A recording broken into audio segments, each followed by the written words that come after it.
Hello everyone, मैं हूं कबीर। स्वागत करता हूं आपका इस चैनल पर जिसका नाम है स्टडी विद कबीर। दोस्तों, इस वीडियो में सीटेट दिसंबर 2019 के पेपर सेकंड के सामाजिक अध्ययन के सभी 60 क्वेश्चंस एक्सप्लेन किए गए हैं, जो कि आपके आने वाले सीटेट के एग्ज़ाम के लिए बहुत ही इंपॉर्टेंट होने वाले हैं। तो दोस्तों, इस वीडियो को पूरा देखिए, पूरे ध्यान से देखिए। चलिए वीडियो शुरू करते हैं। पहला क्वेश्चन है, निम्नलिखित में से कौन भंसोत पर्वत है? इसका आंसर है चौथा, वासजेस पर्वत। पर्वत मुख्यतः 4 प्रकार के होते हैं। कौन कौन से? वलित पर्वत, भ्रंशोत्थ पर्वत, ज्वालामुखी पर्वत और अवशिष्ट पर्वत।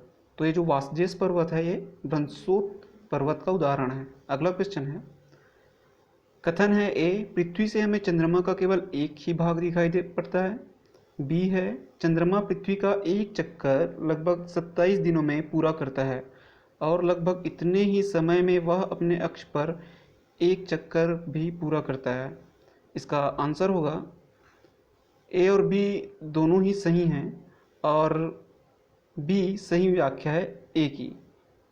तो इसमें दिया गया है कि पृथ्वी से हमें चंद्रमा का केवल एक ही भाग दिखाई था। हाँ, बिल्कुल सही है। चंद्रमा पृथ्वी का एक चक्कर लगभग 27 दिनों में पूरा करता है और लगभग इतने ही समय में वह अपने अक्ष पर एक चक्कर पूरा करता है, इसीलिए हमें चंद्रमा का केवल एक ही भाग दिखाई पड़ता है। अगला क्वेश्चन है, कायांतरित सेल के बारे में दिए गए ए, बी और सी कथनों पर विचार कीजिए और सही विकल्प का चयन कीजिए।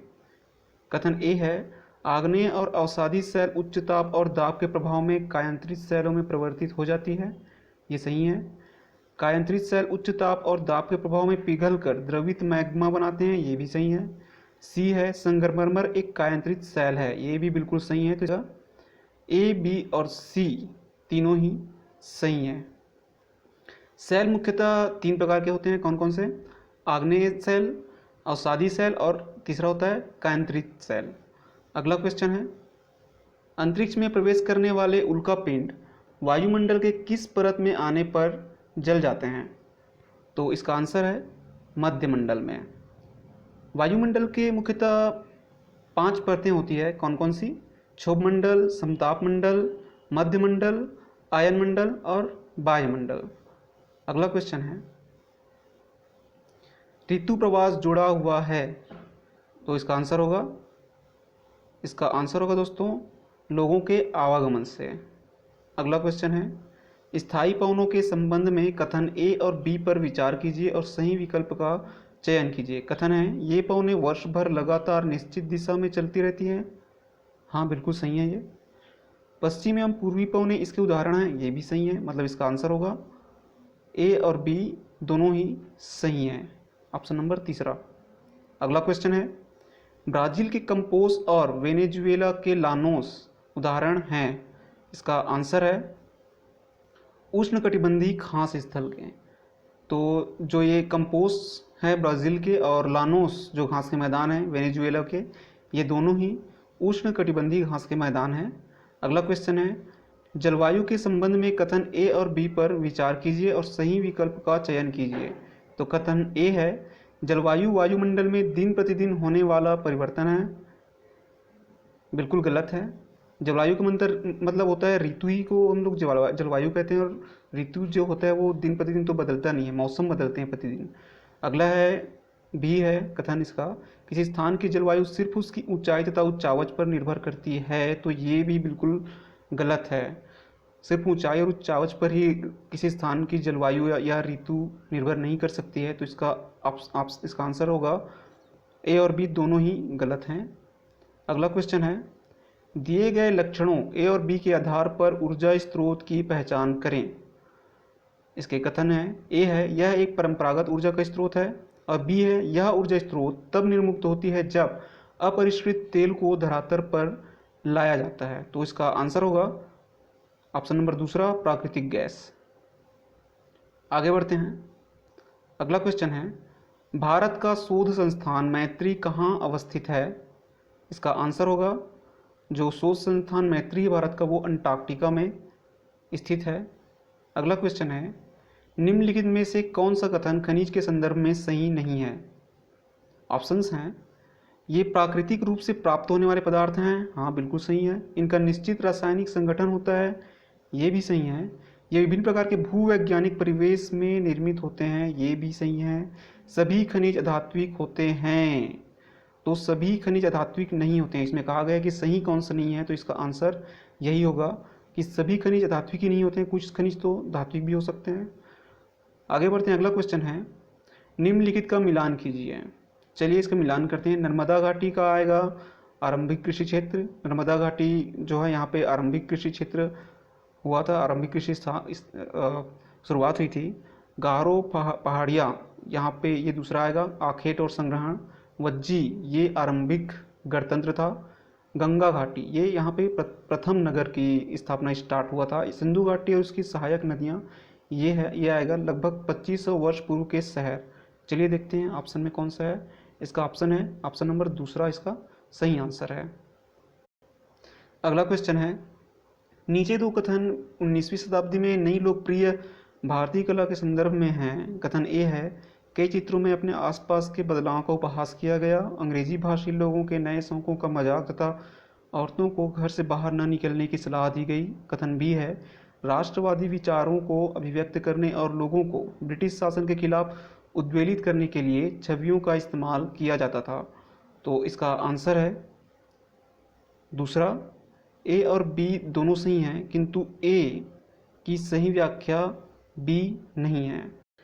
अगला क्वेश्चन है भारत में आरंभिक मानवों पर समझ के लिए निम्नलिखित में से किसे एक प्राथमिक स्रोत माना जा सकता है। इसका आंसर होगा चौथा मध्य प्रदेश की शैल चित्रकला। अगला क्वेश्चन है ब्रिटिश काल से पहले बच्चों को पढ़ाया जाता था। ऑप्शंस हैं सरकारी संस्थानों में, ये तो नहीं होगा। दूसरा है एक निश्चित फीस लेकर, ये भी नहीं है। तीसरा है साल भर फसल की कटाई के समय छोड़कर जब वे खेतों में काम करते थे। इसका सही आंसर होगा दोस्तों तीसरा नंबर, ये इसका सही आंसर है। अगला क्वेश्चन है नीचे दो कथन ए और बी 18-19वीं शताब्दियों में यूरोप में राष्ट्र राज्यों के उदय संदर्भ में हैं। कथन ए है 18वीं शताब्दी तक यूरोप के लोग स्वयं को राष्ट्र राज्य के रूप में देखते थे, ये कथन गलत है। बी है प्रारंभिक 19वीं शताब्दी में लोगों को यह बोध कराया गया कि प्रत्येक भाषी समुदाय एक अलग राष्ट्र था। तो ये कथन सही है, तो इसका आंसर होगा ऑप्शंस हैं ए और बी दोनों सही हैं, ये तो नहीं आएगा। दूसरा है ए और बी दोनों सही हैं किंतु ए की सही व्याख्या बी है, ये भी नहीं आएगा। तीसरा है ए सही है किंतु बी गलत है, ये भी नहीं आएगा। चौथा ए गलत है किंतु बी सही है, इसका आंसर आएगा चौथा। अगला क्वेश्चन है BCE का तात्पर्य है। तो BCE का तात्पर्य होता है ऑप्शन नंबर दूसरा है बिफोर कॉमन एरा। BCE और BC में आप लोग कंफ्यूज मत होइएगा, ये लगभग सेम ही होते हैं। BCE का मतलब होता है बिफोर कॉमन एरा और BC का मतलब होता है बिफोर क्राइस्ट। एक और होता है AD मतलब होता है एनो डोमिनी, और एक और होता है CE, उसका मतलब होता है कॉमन एरा। तो BCE और CE दोनों हैं और AD और BC वे दोनों हैं, मतलब दोनों ही आप एक ही है, दोनों ही समानार्थी हैं। चलिए आगे बढ़ते हैं। हम यह आज कैसे जानते हैं कि पुरापाषाण युग में भारत में शुतुरमुर्ग होते थे। इसका आंसर है महाराष्ट्र के पटने पुरास्थल से शुतुरमुर्ग के अंडों के अवशेष मिले हैं। ऑप्शन नंबर दूसरा इसका सही आंसर है। अगला क्वेश्चन है हड़प्पा सभ्यता का पतन कैसे हुआ। ऑप्शंस हैं ए है ऐसा लगता है कि शासकों का नियंत्रण समाप्त हो गया, ये सही है।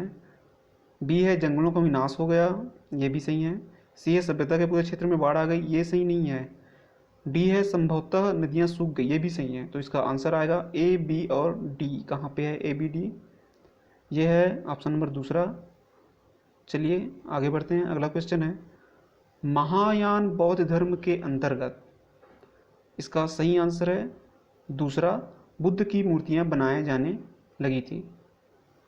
आगे बढ़ते हैं। अगला क्वेश्चन है खिलजी और तुगलक वंश के अंतर्गत प्रशासन और समेकन के संदर्भ में सही क्या है। सही क्या है।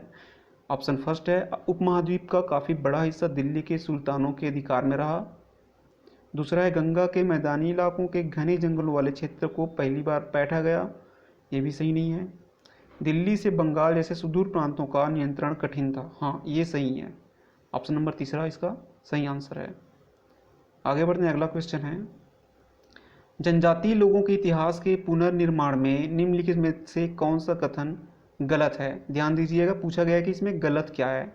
तो ऑप्शन फर्स्ट है, समकालीन इतिहासकार और मुसाफिरों ने जनजाति के बारे में एक बहुत कम जानकारी दी। मतलब ये तो सही है, मतलब ये ऑप्शन में नहीं आएगा। दूसरा है, अधिकांश जनजाति समूह ने लिखित दस्तावेज रखा है। ये आएगा इसका आंसर, क्योंकि ये गलत है। कोई भी जनजाति समूह लिखित में दस्तावेज रख ही नहीं सकता है, रखते ही नहीं है। आगे बढ़ते हैं, अगला क्वेश्चन है, 1857 के विद्रोह के बाद अंग्रेजों ने किस प्रकार भारत पर अपने नियंत्रण को समेकित किया। ऑप्शंस हैं, फर्स्ट है, ईस्ट इंडिया कंपनी के सारे अधिकार ब्रिटिश साम्राज्य के हाथ में सौंपकर ताकि भारतीय मामलों को ज़्यादा बेहतर ढंग से संभाला जा सके। इसका सही आंसर यही है दोस्तों। आगे बढ़ते हैं, अगला क्वेश्चन है, निम्नलिखित में से क्या प्रतिनिधि लोकतंत्र की विशेषता नहीं है। ऑप्शन फर्स्ट है, मतदान द्वारा प्रतिनिधि का चुनाव। ये तो विशेषता है, मतलब ये नहीं आएगा। दूसरा है, प्रतिनिधियों के हाथ में निर्णय निर्माण की प्रक्रिया। ये भी सही है, मतलब ये भी नहीं आएगा। जनता के निर्णय निर्माण की प्रक्रिया में प्रत्यक्ष सहभागिता। तो प्रतिनिधि लोकतंत्र में जनता की निर्णय निर्माण की प्रक्रिया में प्रत्यक्ष सहभागिता होती नहीं है, तो इसका सही आंसर यही आएगा। आगे बढ़ते हैं, अगला क्वेश्चन है, भारत के किस क्षेत्र को छोटा तिब्बत कहा जाता है। लद्दाख को छोटा तिब्बत कहा जाता है, तो इसका सही आंसर है फर्स्ट। भारत में अपील प्रणाली या पौनर्वादिक प्रणाली किसे कहते हैं। तो इसका सही आंसर है दोस्तों चौथा, ऑप्शन नंबर चौथा। निचली न्यायालय के आदेश के खिलाफ उच्च न्यायालय में अपील का प्रावधान, उसे ही कहा जाता है अपील प्रणाली या पुनर्वादिक प्रणाली। अगला क्वेश्चन है, निम्नलिखित में से कौन सा प्रायद्वीपीय पठार का लक्षण नहीं है। तो इसका आंसर है चौथा, इस पठार पर पश्चिम की ओर बहने वाली महानदी और कृष्णा नदियाँ मौजूद हैं। तो इसमें कहा गया है कि कौन सा लक्षण नहीं है, तो मतलब ये जो तीनों हैं इसके लक्षण हैं। इसमें का ये जो चौथा है, इसमें कहा गया है कि इस पठार पर पश्चिम की ओर बहने वाली महानदी और कृष्णा नदी मौजूद है। एक्चुअली महानदी और कृष्णा नदियाँ इस पठार में मौजूद हैं, लेकिन ये जो महानदी और कृष्णा नदी है ये पश्चिम की ओर नहीं बहती हैं, ये बहती हैं पूर्व की ओर। पूर्व की ओर बह करके बंगाल की खाड़ी में गिरती हैं। पश्चिम की ओर बहने वाली प्रमुख नदियाँ नर्मदा नदी, ताप्ती नदी, साबरमती नदी और माही नदी। आगे बढ़ते हैं, अगला क्वेश्चन है, निम्नलिखित में से कौन सा कथन अफ्रीका के बारे में सही है। तो इसका सही आंसर है, यही एक ऐसा महाद्वीप है जिससे होकर कर्क, विषुवत तथा मकर रेखा गुजरती है। तो अफ्रीका महाद्वीप ही है जहाँ से तीनों रेखाएं गुजरती है, कर्क रेखा, भूमध्य रेखा और मकर रेखाएं। अगला क्वेश्चन है, भारत के दक्षिणी भागों विशेषकर तमिलनाडु और आंध्र प्रदेश में शरद ऋतु में वर्षा होती है क्योंकि। इसका आंसर होगा, पवन स्थल भागों से लौटकर बंगाल की खाड़ी की ओर बहती है। ऑप्शन नंबर फर्स्ट इसका सही आंसर है। आगे बढ़ते हैं, अगला क्वेश्चन है, जन स्वास्थ्य के क्षेत्र में कोस्टारिका उपागम किसे कहते हैं। इसका आंसर है, सैन्य बल पर खर्च ना करना ताकि जन स्वास्थ्य पर ज़्यादा खर्च किया जा सके। ऑप्शन नंबर तीसरा इसका सही आंसर है। आगे बढ़ते हैं, अगला क्वेश्चन है, 1997 में भारतीय उच्चतम न्यायालय ने विशाखा निर्देश की रचना महिलाओं को खालिस्तान यौन उत्पीड़न से बचाने के लिए किया था। तो इसका सही आंसर है ऑप्शन नंबर दूसरा, कार्यस्थलों पर। अगला क्वेश्चन है, निम्नलिखित में से कौन भारत में एक राज्यों के राज्यपाल की नियुक्ति करते हैं। इसका सही आंसर है ऑप्शन नंबर तीसरा, केंद्र सरकार। आगे बढ़ते हैं, अगला क्वेश्चन है, निम्नलिखित में से कौन ग्रामीण प्रशासनिक अधिकारी नहीं है। इसका सही आंसर है ऑप्शन नंबर दूसरा, नगर निगम वार्ड काउंसिलर। आगे बढ़ते हैं, अगला क्वेश्चन है, भारतीय उच्चतम न्यायालय द्वारा दिए गए DK बासु निर्देश क्या है। इसमें ऑप्शंस हैं, फर्स्ट है, कार्यस्थल पर यौन उत्पीड़न की रोकथाम के निर्देश, ये नहीं है। बच्चों के हानिकारक रोजगारों से बचाव के निर्देश, ये भी नहीं है। तीसरा है, घरेलू हिंसा से महिलाओं के बचाव के निर्देश, ये भी नहीं है। इसका सही आंसर होगा ऑप्शन नंबर चौथा, गिरफ्तारी, नज़रबंदी और पूछताछ के दौरान पुलिस द्वारा पालन की जाने वाली प्रक्रियाओं से जुड़े निर्देश। अगला क्वेश्चन है, वन अधिकार कानून 2006 अपने शीर्षक में कौन सी श्रेणी के अधिकारों को स्वीकारता है। इसका आंसर है ऑप्शन नंबर फर्स्ट, अनुसूचित जनजातियाँ। अगला क्वेश्चन है, द्वितीयक स्रोत का उदाहरण है। ऑप्शंस हैं, फर्स्ट है भारत का संविधान, ये तो फर्स्ट प्राथमिक स्रोत होंगे। जनगणना रिपोर्ट, ये भी प्राथमिक स्रोत होगा। तीसरा है जन्म एवं मृत्यु के पंजीकरण रिकॉर्ड, ये भी प्राथमिक स्रोत होगा। इसका आंसर आएगा ऑप्शन नंबर चौथा, हमारे अतीत कक्षा 6 के लिए एनसीईआरटी की इतिहास की पाठ्य पुस्तक। आगे बढ़ते हैं, अगला क्वेश्चन है, नीचे दिए दो कथनों पर विचार कीजिए। कथन फर्स्ट, कथन ए है, परीक्षाएं तंत्र की सुविधा के लिए निर्मित कृत्रिम परिस्थितियां हैं, न कि व्यक्तिगत शिक्षार्थी के लिए, तो सही है। बी है, स्मृति परीक्षण से दूर दक्षताओं के परीक्षण पर जोर के रूप में बदलाव सामाजिक विज्ञान की कक्षाओं में तनाव को कम करेगा, ये भी सही है। तो इसमें दोनों ही कथन बिल्कुल सही हैं, आएगा इसका ऑप्शन नंबर दूसरा, दोनों कथन ए और बी सही हैं। आगे बढ़ते हैं, अगला क्वेश्चन है, समाज विज्ञान के अध्यापक अध्यापिका का मुख्य उद्देश्य होना चाहिए। ऑप्शन है शिक्षार्थियों में प्रतिस्पर्धा जागृत करना, ये नहीं होगा। दूसरा है सभी तत्व जो समाज का निर्माण करते हैं उनके बीच के संबंधों का बोध कराना, जी हाँ, इसका आंसर होगा ऑप्शन नंबर दूसरा। अगला क्वेश्चन है, सामाजिक विज्ञान में आकलन का मुख्य उद्देश्य है, इसके ऑप्शंस हैं। फर्स्ट है पाठ्यपुस्तकीय ज्ञान को याद करने की क्षमता का परीक्षण तथा सभी शिक्षार्थियों के लिए परीक्षा के तनाव को कम करना, ये तो नहीं होगा। दूसरा है शिक्षार्थियों को वर्गीकृत करने और चिन्हित करने के लिए, ये भी नहीं होगा। तीसरा है शिक्षार्थियों के बीच सामाजिक विभेदों को दर्शाने के लिए, ये भी नहीं होगा। इसका आंसर होगा ऑप्शन नंबर चौथा, शिक्षार्थियों की प्रतिपुष्टि देना तथा मानक स्थापित करना जिसके पाने के लिए वे प्रयासरत रहें।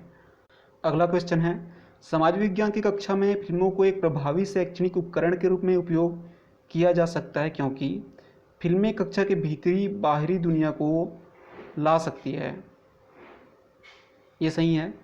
बी है फिल्म अनदेखे और अनसुने संदर्भों को खोजने की शक्ति से प्रेरित करते हैं, ये भी सही है। फिल्में ऐसी कहानियाँ, संवादों और छवियों को सामने लाती हैं जो जीवन में हमसे दूर हो सकती हैं, ये भी सही है। फिल्में एक वस्तुनिष्ठ माध्यम है जो छात्रों को एक ही तरीके से अपने विचार प्रस्तुत करने के लिए प्रोत्साहित कर सकती हैं, ये गलत है। मतलब इसका सही आंसर होगा ए, बी और सी। देखते हैं कहाँ पे है, ए है ऑप्शन नंबर फर्स्ट में। अगला क्वेश्चन है, कक्षा में मानचित्र के प्रयोग के संदर्भ में निम्नलिखित कथनों में सही कौन है। इसका कथन ए है, मानचित्र एक सामाजिक राजनीतिक निर्मित है, ये कथन सही है, सही हो सकता है। बी है, चिरकाल से उत्तर को सदा सभी सामाजिक राजनीतिक संदर्भों में मानचित्र में ऊपर दर्शाया गया, ये तो गलत है। सी है, मानचित्र त्रिआयामी साधन है जबकि हम एक दो आयामी दुनिया में रहते हैं, मानचित्र भी दो आयामी ही होता है, मतलब ये भी गलत ही है। शिक्षार्थियों में समय की अवधारणा को विकसित करने के लिए मानचित्र एक सहायक सामग्री है, ये भी गलत है। तो इसका सही आंसर होगा केवल ए। आगे बढ़ते हैं, अगला क्वेश्चन है, शिक्षार्थियों के जीवन से अधिगम को जोड़ने के प्रयास में सामाजिक विज्ञान के शिक्षक को चाहिए कि ऑप्शन ए, इसके कथन ए है, विषय वस्तु में विविध सांस्कृतिक दृष्टिकोणों को इरादतन एवं सुस्पष्ट शामिल करे, ये सही है। कक्षा में शिक्षार्थियों को उनकी निजी एवं पारिवारिक संदर्भ में चिन्हित करे, ये तो हो ही नहीं सकता, गलत है। शिक्षार्थियों को अपने उदाहरणों एवं अनुभवों को कक्षा में साझा करने के लिए मौका दे, ये सही है। तो इसका आंसर होगा ए और सी। देखते हैं कहाँ पे है, ए और सी है ऑप्शन नंबर 2 में। आगे बढ़ते हैं, अगला क्वेश्चन है, इतिहास पढ़ाते वक्त वंशावली चार्ट का प्रयोग होता है। इसका कथन ए है, किसी साम्राज्य या वंश के वर्धन एवं विकास को चित्रित करने के लिए, ये सही है। अनुक्रम एवं प्रकार्यात्मक संदर्भों को दर्शाने के लिए, ये भी सही है। एक कालक्रमिक रूपरेखा देने के लिए, ये भी सही है। शिक्षार्थियों में स्थान की अवधारणा विकसित करने के लिए, ये तो सही नहीं हो सकता है। वंशावली चार्ट में स्थान की अवधारणा कहाँ से विकसित होगा, तो इसका सही आंसर होगा ए, बी, सी। देखते हैं कहाँ पे है, ये है ऑप्शन नंबर 1 में। अगला क्वेश्चन है, दृष्टिबाधित शिक्षार्थियों के साथ कार्य करते समय एक सामाजिक विज्ञान शिक्षक को किस प्रकार से शिक्षण अधिगम प्रक्रिया में अनुकूलन करना चाहिए। इसके कथन है, ए है, यथोचित विराम तथा पुनरावृत्ति के साथ स्पष्ट एवं उच्च आवाज में बोलना, ये सही है। विविध प्रकार के आकर्षक दृश्यों वाले कार्यपत्रों का प्रयोग करना, ये तो सही नहीं है, ये गलत है। सी है, मौखिक संकेतों द्वारा कल्पना करने के अवसरों को उत्पन्न करना, ये भी सही है। कक्षा में चर्चा के दौरान टेक्सटाइल सामग्रियों को शामिल करना, ये भी सही है। तो इसका सही आंसर होगा ए, सी और डी। देखते हैं कहाँ पे है, ये है ऑप्शन नंबर दूसरा में। चलिए आगे बढ़ते हैं, अगला क्वेश्चन है, समाज विज्ञान शिक्षण में प्रोजेक्ट विधि के कथनों पर विचार करें। इसके कथन ए है, उपयोगितावादी दृष्टिकोण से प्रेरित है। बी है, यह शिक्षार्थियों को खोजी बना देता है। तीसरा सी है, यह पूर्ण रूप में एक शिक्षक केंद्रित विधि है। या डी है, यह स्वनिर्देशित क्रियाकलापों द्वारा अधिगम को मानती है। तो इसका सही आंसर है ए, बी और डी। ए, बी और डी कहाँ पे? ये तीसरा नंबर में है। आगे बढ़ते हैं, अगला क्वेश्चन है, अन्वेषण को इच्छुक रचनात्मक दृष्टिकोण से एक समाज विज्ञान की शिक्षिका अपने शिक्षार्थियों को किस रूप में देखेगी? इसके कथन है, सामाजिक प्रक्रियाओं में खोज करने को उत्सुक, ये सही है। स्रोत के आधार पर कल्पनाशील, ये भी सही है। समस्याओं के समाधान के सुझावों की कोशिश करने वाले, ये भी है। विवादास्पद मुद्दों को उच्चतर शिक्षा के स्तर पर चर्चा करने के लिए स्थगित करने वाले, ये सही नहीं है। मतलब इसका आंसर आएगा ऑप्शन नंबर ए, बी, सी आना चाहिए। जहाँ पे ए, बी, सी है वही इसका सही आंसर है। ऑप्शन नंबर दूसरा इसका सही आंसर है। अगला क्वेश्चन है, समाज विज्ञान के पाठ्यचर्या को अधिक समावेशी बनाने में निम्न में से कौन सहायक हो सकता है? इसके कथन है, पाठ्यचर्या को जेंडर संबंधित मुद्दों को से जोड़ना, ये सही है। कक्षा में एक रूप निर्देश एवं एक निश्चित शिक्षण शैली, ये सही नहीं है। विभिन्न स्रोतों को शामिल करना, अधिकारित एवं निम्न वर्गीय प्रसंगों के, ये सही है। एक परीक्षा पत्र सभी शिक्षार्थियों के लिए, ये भी गलत है। मतलब इसका सही आंसर होगा ए और सी इसका सही आंसर होगा। जहाँ पे ए और सी आया है वही सही है इसका। तो ऑप्शन नंबर दूसरा इसका सही है। अगला क्वेश्चन है, शिक्षार्थियों को विवेचनात्मक होना क्यों सीखना चाहिए? इसका ऑप्शन है, कमियों को इंगित करने के लिए एवं लगभग सभी चीज़ों पर दोषदर्शी होने के लिए, ये तो नहीं होगा। दूसरा है, समाज में यथास्थिति बनाए रखने के लिए, ये भी सही नहीं है। यह समझने के लिए कि मुद्दे उनकी खुद की ज़िंदगी से कैसे जुड़े हुए हैं, हाँ यही इसका सही आंसर है। आगे बढ़ते हैं, अगला क्वेश्चन है, निम्नलिखित उदाहरणों में से विविधता को दर्शाने वाले उदाहरण का चयन करें। ऑप्शन है, सरोज को स्कूल जाने का मौका मिला जबकि निर्मला को स्कूल जाने का मौका नहीं मिला। ये तो भेदभाव वाली बात है, इसमें विविधता नहीं दिख रही है। दूसरा है, एलन एक गरीब परिवार से वास्ता रखता है जबकि साइमन का परिवार बहुत ही अमीर है, ये भी नहीं है। रघु सुरेश को फुटबॉल की टीम में शामिल नहीं करना चाहता क्योंकि वह समाज के खास समुदाय से आता है, ये भी सही नहीं है। इसका सही आंसर आएगा ऑप्शन नंबर चौथा, परितोष को बांग्ला अच्छी आती है, वही सुचिता को हिंदी बोलती है। तो विविधता का मतलब यही है कि भाषा में यहाँ पे विविधता दिख रहा है, यही इसका सही आंसर। अगला क्वेश्चन है, एक स्कूल के समाज विज्ञान के शैक्षणिक भ्रमण में जीरो, बोमडिला, नमदफा राष्ट्रीय उद्यान, तवांग तथा लिसांग गांव को शामिल किया गया। किस माध्यम से विद्यार्थियों को आप भ्रमण के लिए किए गए दो राज्यों को इंगित करने को कहेंगे? तो इसका सही आंसर होगा अरुणाचल प्रदेश एवं मणिपुर का एक मानचित्र पर, क्योंकि ये जो जगह हैं जीरो, बोमडिला, नामदफा राष्ट्रीय उद्यान, तवांग था, लिसांग गांव, ये अरुणाचल प्रदेश और मणिपुर में ही स्थित हैं। आगे बढ़ते हैं, अगला क्वेश्चन है, सामाजिक विज्ञान की समसामयिक समझ अध्यापकों को निम्नलिखित सभी को करने को प्रोत्साहित करती है केवल इसको छोड़कर? तो इसका ऑप्शन है, शिक्षार्थियों को दूसरे स्थानीय अनुभवों को पढ़ने तथा स्वयं के अनुभवों को खोजने के लिए, इसको तो करती है, मतलब ये नहीं आएगा। प्रश्नों के समान उत्तर देने के लिए शिक्षार्थियों को प्रोत्साहन देना जिससे कि सभी बेहतर बन सकें, यही इसका सही आंसर होगा, ऑप्शन नंबर दूसरा। आगे बढ़ते हैं, अगला क्वेश्चन है, निम्नलिखित में से जेंडर रूढ़िवादिता का उदाहरण नहीं है। ध्यान दीजिएगा, यहाँ पे नहीं है लिखा है। सिर्फ लड़कों को फुटबॉल टूर्नामेंट में भाग लेने के लिए प्रोत्साहित किया जाता है, ये तो जेंडर रूढ़िवादिता का उदाहरण है। सिर्फ लड़कियों को कक्षा को बोर्ड सजाने के लिए कहा जाता है, ये भी नहीं आएगा। हालांकि लड़के कक्षा का चर्चा में दबदबा बनाने का प्रयास करते हैं लेकिन लड़कियों एवं लड़कों दोनों की सहभागिता को प्रोत्साहित किया जाता है, ये इसका सही आंसर है। आगे बढ़ते हैं, अगला क्वेश्चन है, सामाजिक विज्ञान शिक्षण को प्रभावी बनाने के लिए आवश्यक होगा। इसके कथन है, ए है अतीत के सभी सांस्कृतिक प्रथाओं को बनाए रखना, ये तो नहीं होगा। बी है साहित्यिक स्रोतों का समालोचनात्मक विश्लेषण करना चाहे वह कितनी भी पुरानी हो, ये सही है। सभी गैर शाब्दिक स्रोतों का निष्कासन करना, ये भी सही नहीं है। और लास्ट है डी है, दो स्रोतों के ट्राई एग्म्यूलेशन को प्रमुखता देना, ये भी सही है। मतलब इसका आंसर आएगा बी और डी। देखते हैं कहाँ पे है, ये है ऑप्शन नंबर तीसरा। आगे बढ़ते हैं, अगला क्वेश्चन है, कक्षा में सामाजिक न्याय के प्रति संवेदनशीलता को प्रोत्साहित किया जा सकता है। इसका कथन ए है। कक्षा में विचार विमर्श के दौरान समकालीन जन आंदोलनों और पक्ष समर्थन की कहानियों के अंशों को शामिल करके।